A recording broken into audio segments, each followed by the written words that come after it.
Antes de empezar con los vídeos de hoy, quisiera agradecer y saludar a los miembros del canal: Beta Gabriel, Eric Escobar Vázquez, Fogman, Lobo Ribail, Belcebú, Rosenrod Sosa, Sargeras Prime, Reaper 992, Anita Lava Latina, Tralala, Daniel Santamaría Álvarez, PD Adras, Usalart, Iván Santiago, Tenshiro Nobunaga, Claudio Abarzúa, Diego Salazar y Jesús Vázquez.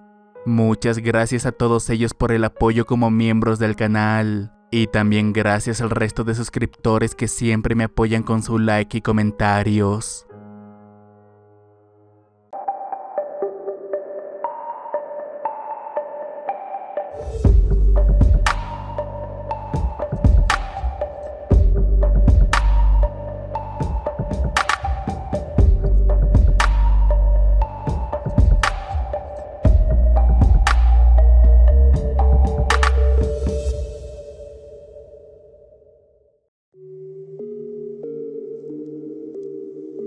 Existen un montón de buenas historias en un archivo ruso de creepypasta, basadas en historias contadas por el abuelo de un Anon, que trabajó como inspector de policía en la Unión Soviética y en la Rusia de los 90.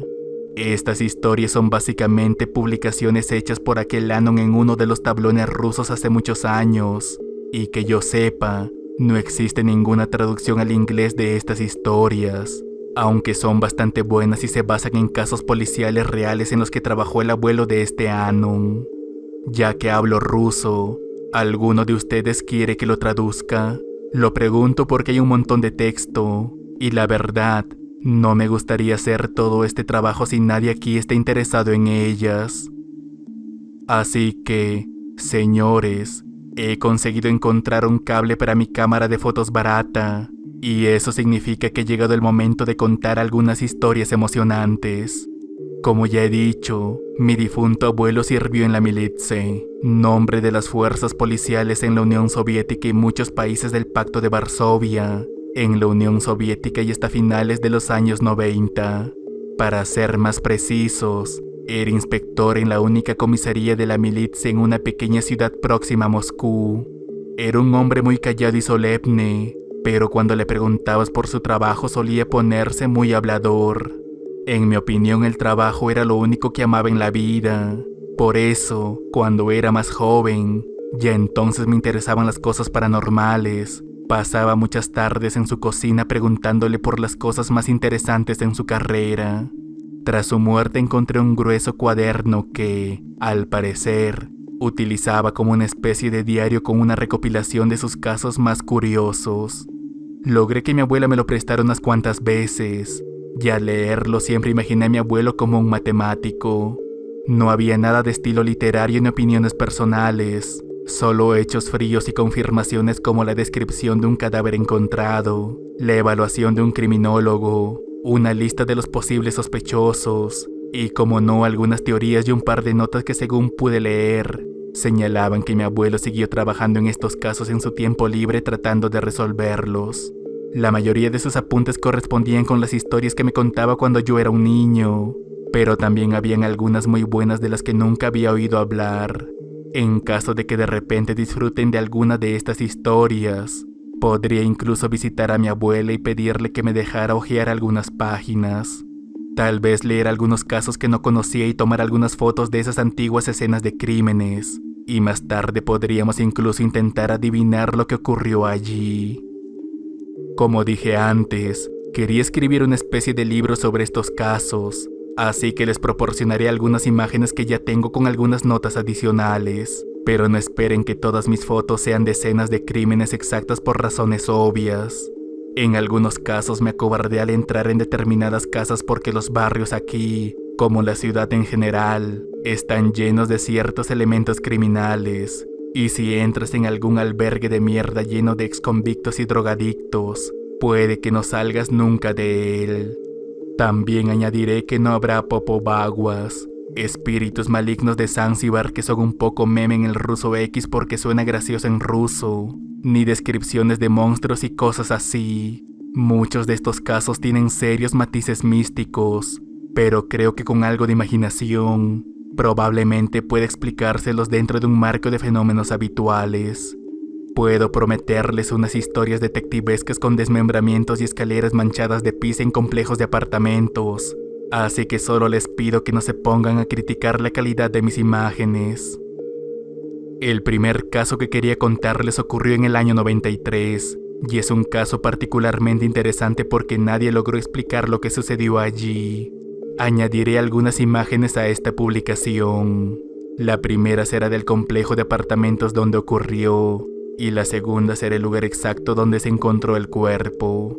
Segundo hueco de la escalera, entre la tercera y cuarta planta si es absolutamente necesario saberlo.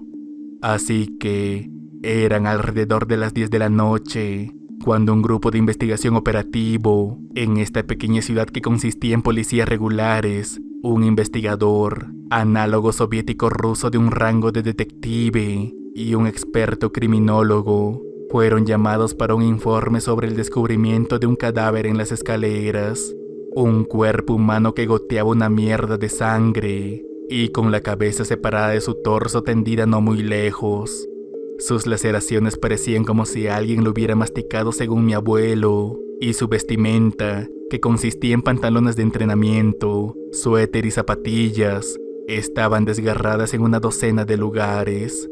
Era obvio para el criminólogo de la escena que aquel cuerpo aún se encontraba fresco.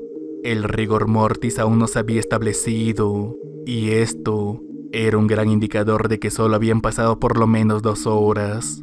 Esto se confirmó más tarde a la hora de interrogar a la viuda inconsolable de la víctima que vivía en el cuarto piso y cuya puerta estaba como a 3 metros del cuerpo, quien por cierto fue ella quien lo encontró y denunció su cadáver. La viuda era claramente una alcohólica que no perdió el tiempo, pero que aún así, a pesar de su claro estado de ebriedad, nos dio algo de información, como que su marido salió del piso sobre las 9:30 de la noche para sacar la basura, y que, al no volver a los pocos minutos, empezó a preocuparse de que decidiera pararse a charlar con sus compañeros de copas que solían sentarse cerca de la entrada del complejo de apartamentos.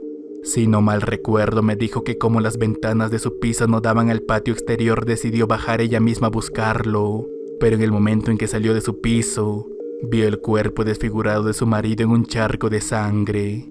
Ella nos dio más detalles durante los interrogatorios posteriores, pero aquí es donde viene lo interesante. Los interrogatorios a otros habitantes de ese complejo no aportaron literalmente ninguna información adicional. Ni uno solo de ellos oyó ningún jaleo, gritos o sonidos de lucha. Y eso teniendo en cuenta la mierda de puertas no insonorizadas que tenía la gente por aquel entonces. También había efectivamente un grupo de borrachos sentados en un porche del piso de abajo, pero que según ellos, llevaban allí desde alrededor de las 8 de la tarde, y en todo ese tiempo solo entraron en el complejo una anciana que vivía en el primer piso y una madre soltera que vivía en el segundo. Ambas tampoco oyeron ni vieron nada, y durante ese tiempo, ni una sola persona salió del complejo. Por eso, mi abuelo sospechó casi instantáneamente de algún tipo de perro grande. ¿Qué otra cosa podría desmembrar a una persona de esa manera en medio de la civilización? La investigación posterior reveló que habían 2 propietarios de perros en ese complejo, pero ninguno era lo suficientemente grande como para infligir tales heridas, lo que también fue confirmado por el forense. Su cabeza estaba efectivamente separada del cuerpo como con los dientes de un gran animal. Su columna estaba literalmente triturada en algunas partes, y una de sus piernas tenía marcas muy claras de mandíbulas. Según el forense, parecían muy deliberadas, como si se hubieran dejado allí intencionalmente.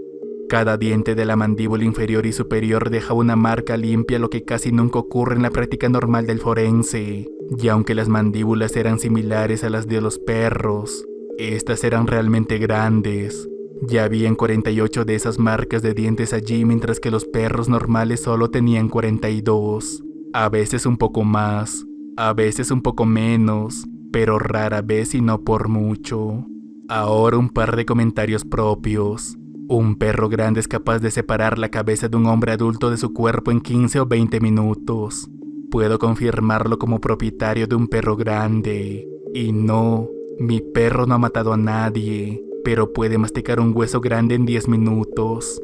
Aún así habría un montón de ruidos y gritos por parte de aquel sujeto, y aunque aquel perro de alguna manera se las arregló para rasgar las cuerdas vocales de aquel sujeto en la primera mordida, ¿cómo podría nadie notar un enorme perro sin dueño entrar y salir de aquel complejo de apartamentos? Otra cosa extraña es que solo se encontró sangre cerca del cuerpo.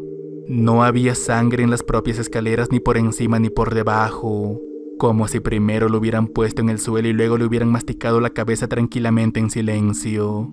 Mi perro atacó una vez a un indigente y había mucha sangre. Goteaba de su mandíbula y de su pecho durante todo el camino a casa.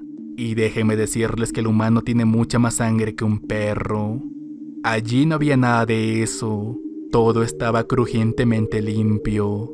Así que tenemos algo grande que apareció en las escaleras entre los pisos, que silenciosamente masticó la cabeza de un hombre adulto, dejó una docena de heridas en su cuerpo sin ningún signo de resistencia, y luego simplemente desapareció. Oficialmente el caso fue explicado por el ataque de un perro salvaje y fue cerrado, aunque no sin antes informar a todos los cazadores de perros locales que debían hacer mejor su trabajo en el futuro.